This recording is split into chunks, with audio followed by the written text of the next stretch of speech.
پختونخوا کے بعد اب چلتے ہیں 5 دریاؤں کی سرزمین پنجاب کی جانب اور دیکھتے ہیں کہ میری دھرتی میری دنیا کے لیے کیا خبریں اور رپورٹس موصول ہوئی ہیں۔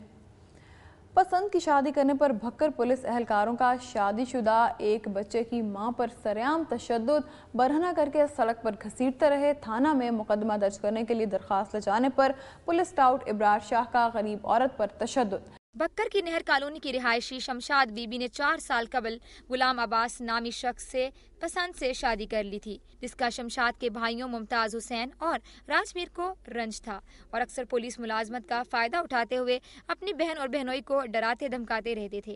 گزشتہ روز شمشاد بی بی اپنے بچوں اور اہل خانہ کے ہمراہ گھر میں موجود تھی کہ ملزمان ممتاز حسین راجمیر اسلحے سے لیس ہو کر دیوار پھیلا کر گھر میں گھس آئے اور باقی اہل خانہ کو اسلحہ کے زور پر کمرے میں بند کر کے اسے زبردستی اغوا کرنے کی کوشش کی اور اسے گھسیٹتے ہوئے سڑک پر لے آئے، جس کے نتیجے میں اس کے کپڑے بھی پھٹ گئے۔ خاتون نے بتایا کہ شور کی آواز سے ان کا چوکیدار امان اللہ اور دیگر افراد آگے، جن کو دیکھ کر ملزمان اسلحہ لہراتے ہوئے فرار ہو گئے۔ شمشاد بی بی نے مزید بتایا کہ اس کا شوہر برادری کی سطح پر اس کے بھائیوں کو 20,000 روپے دے کر صلح کر چکا ہے، مگر پھر بھی وہ انہیں مارنے پر تلے ہوئے ہیں۔ شمشاد بی بی نے مزید بتایا کہ جب وہ اس واقعے کی رپورٹ کرنے کے لیے پولیس تھانہ سٹی پہنچی تو وہاں موجود ابرار شاہ نامی شخص انہیں تھانے سے دھکے دے کر باہر نکال دیا۔ انہوں نے بتایا کہ وہ میڈیا کے طور سے وزیر اعلیٰ پنجاب میاں شہباز شریف چیف جسٹس آف پاکستان سے مطالبہ کریں گی کہ وہ اس واقعے کا نوٹس لیں اور ملزمان کے خلاف سخت کارروائی عمل میں لائیں۔ بکر کی تحصیل منکیرہ کے نواحی علاقے میں درندہ صفت شخص نے 2 کمسن بچیوں کو زیادتی کا نشانہ بنا ڈالا۔ پولیس تھانہ منکیرہ نے ملزم کے خلاف مقدمہ درج کرنے سے انکار کر دیا۔ اہل علاقہ سراپا احتجاج۔ 7 جون 2010 کی شب 1 بجے ملزم محسن عرف گوشی نے چک نمبر 75 ML کے غریب شخص محمد رفیع کے گھر داخل ہو کر اور اس کی 13 سالہ شبانہ کو سوتے میں اٹھا کر ویران جگہ پر لے جا کر اسے جاتی کا نشانہ بنایا، جس کی چیخو پکار پر گھر والے جاگ گئے اور ملزم کو پکڑنے کی کوشش کی تو ملزم شبانہ کو چھوڑ کر بھاگ نکلا۔ اس واردات کے 1 گھنٹے بعد اسی چک کی ایک اور بچی 11 سالہ سمینا کو اٹھا کر اس کو بھی زیادتی کا نشانہ بنا ڈالا۔ بچیوں کے والدین اور اہل علاقہ کا کہنا ہے کہ علاقے کی بااثر شخصیات ملزم کی سرپرستی کر رہی ہیں، اس لیے وہ تھانے کے چکر لگا رہے ہیں، لیکن پولیس نے ایک نہ سنی اور پرچہ درج کرنے سے انکار کر دیا۔ بار بار کے احتجاج پر 25 جون کو مقدمہ درج کیا، مگر ملزم کو صبح لے جاتے تھے اور شام کو چھوڑ دیتے تھے، جبکہ دوسری بچی سے زیادتی کا مقدمہ بھی درج نہیں کیا جا رہا۔ بچیوں کے والدین نے مقامی پولیس آفیسر اور وزیر اعلیٰ سندھ سے مطالبہ کیا ہے کہ انہیں انصاف دلایا جائے، ورنہ وہ اسلام آباد میں دھرنا دیں گے۔ اس سلسلے میں جب متعلقہ تھانے کے SHO سے رابطہ کیا گیا تو وہ میڈیا کو مطمئن نہ کر سکے اور کہا کہ دوسرے واقعے کا مقدمہ درج کر لیا جائے گا۔ اس موقع پر موجود سابق ناظم بشیر چوہان نے کہا کہ ملزم کو قرار واقعی سزا دی جائے۔ اس موقع پر اہل علاقہ نے منکیرہ پولیس اور بااثر افراد کے خلاف سخت نعرے بازی کی۔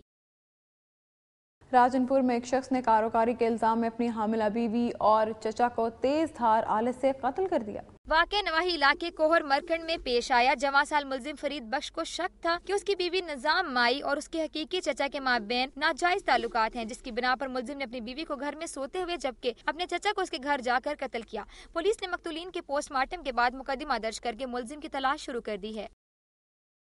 سانحہ داتا دربار میں شہید قرار دیا جانے والا محنت کش گھر پہنچ گیا۔ سوگوار خاندان میں خوشی کی لہر دوڑ گئی۔ عزیز و اقارب ایک دوسرے کو مبارکباد دیتے رہے۔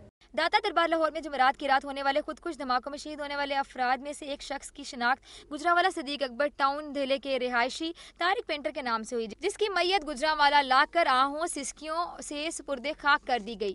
بیٹے کی جدائی کے غم میں نڈھال 90 سالہ بیوہ نابینا ماں اور دیگر رشتہ داروں میں آج اس وقت خوشی کی لہر دوڑ گئی جب انہیں یہ خبر ملی کہ طارق زندہ ہے۔ جب طارق گھر پہنچا تو اہل علاقہ اور عزیز و اقارب بڑی تعداد میں جمع ہو گئے اور ایک دوسرے کو مبارکباد دیتے رہے۔ طارق پینٹر کی زندہ سلامت واپسی کے بعد اب سوال یہ پیدا ہو گیا ہے کہ طارق پینٹر کے نام سے دفن کیے گئی میت کس کی تھی اور اب کیا اس کے ورثاء کی تلاشی ہو سکے گی؟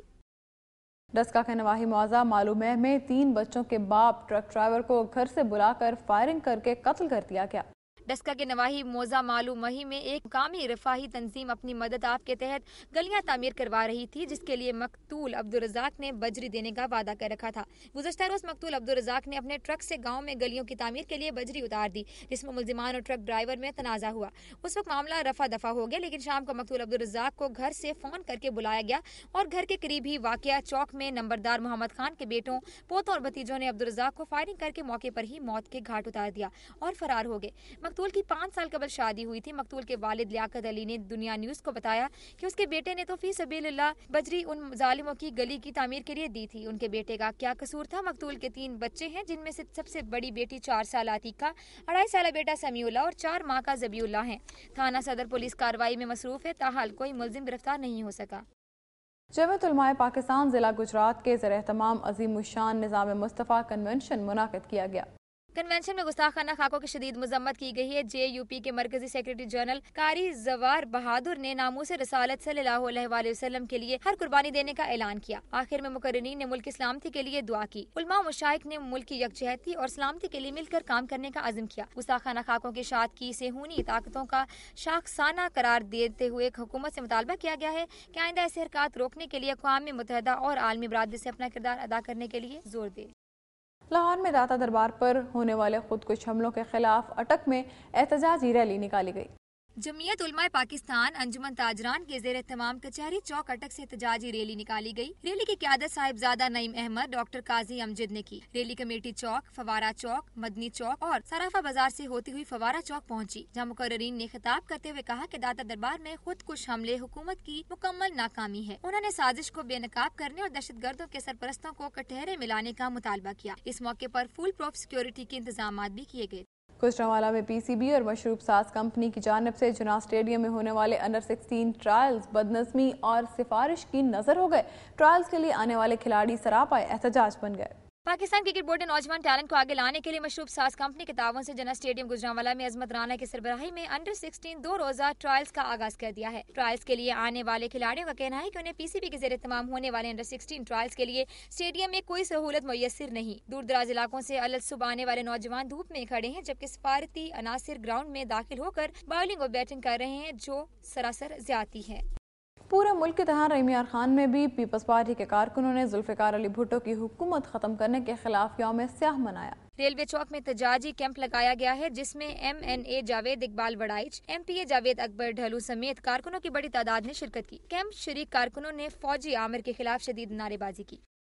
ریڈ بک میں شامل انسانی اسمگلر شہانی اور اس کے بھائی اکبر کو 5 روزہ جسمانی ریمانڈ پر تھانہ کوٹ مبارک پولیس کے حوالے کر دیا گیا۔ دونوں ملزموں کے خلاف ڈیرہ غازی خان کے علاقے کوٹ مبارک میں اغوا اور اقدام قتل کے 2 مقدمات درج ہیں۔ FI اور ڈیرہ غازی خان پولیس نے کوٹ مبارک سے 60 مقدمات میں مطلوب انسانی اسمگلر شریف شہانی کو گرفتار کیا۔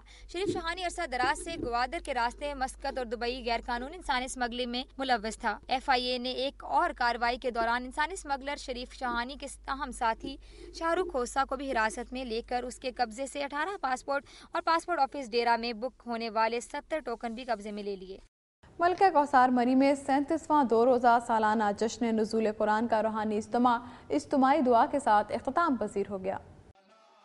خواجہ محبوب الہی نسیم اور ڈاکٹر ملک محمود کی قیادت میں جامع مسجد معصومیہ کشمیر پوائنٹ سے جشن نزول قرآن کے سلسلے میں ایک جلوس نکالا گیا، جو ویو 4 روڈ سے ہوتا ہوا GPO چوک پہنچا، جس کے شرکاء درود و سلام پیش کر رہے تھے۔ اس موقع پر ملک میں جاری دہشت گردی کی بھرپور الفاظ میں مذمت کرتے ہوئے ملک کی سلامتی اور اسلام کی سربلندی کے لیے اجتماعی دعا کی گئی۔ خواجہ پیر معصوم کی یاد میں کشمیر پوائنٹ پر ہونے والی 2 روزہ تقریبات میں ملک کے طول و عرض سے ہزاروں عقیدت مندوں اور زائرین نے شرکت کی۔ اجتماع میں علماء کرام، مشائخ اور نعت خوانوں کی بڑی تعداد نے بھی شریک ہو کر اپنے خیالات اور کلمات پیش کیے۔ یہاں پر لیں گے ایک بریک، اور بریک کے بعد آپ دیکھ سکیں گے پھلوال کے نجی تعلیمی ادارے میں تقریر، ملی نغموں اور سائنس ماڈلز کے مقابلے ہوئے۔